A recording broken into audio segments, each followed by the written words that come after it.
ఒకానొకప్పుడు సూర్యుడు మరియు గాలికి వాదన వచ్చింది. నేనే బలవంతుడిని. గాలి తనను తాను పెంచుకుంటూ గొప్పగా చెప్పుకుంది. అసలు కాదు, సూర్యుడు చిరునవ్వుతో అన్నాడు, ప్రకాశిస్తూ. నేను ఎక్కువ వెచ్చదనాన్ని, ఆనందాన్ని తెస్తాను.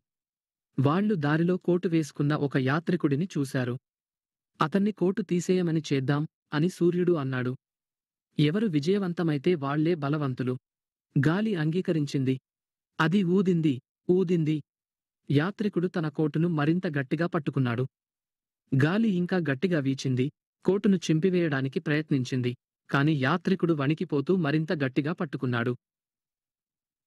తరువాత సూర్యుడి వంతు వచ్చింది. సూర్యుడు మొదట నెమ్మదిగా ప్రకాశించాడు, గాలిని ఆహ్లాదకరంగా మార్చాడు. యాత్రికుడు తన కోటుపై పట్టు సడలించాడు. అప్పుడు సూర్యుడు కొద్దిగా ప్రకాశవంతంగా, కొద్దిగా వెచ్చగా ప్రకాశించాడు.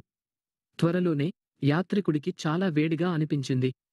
ఊపిరి పీల్చుకుంటూ అతను తన కోటును తీసి నుదుటిని తుడుచుకున్నాడు. చూశావా? సూర్యుడు నవ్వాడు. బలం కంటే సున్నితత్వం మరియు వెచ్చదనం తరచుగా ఎక్కువ సాధిస్తాయి.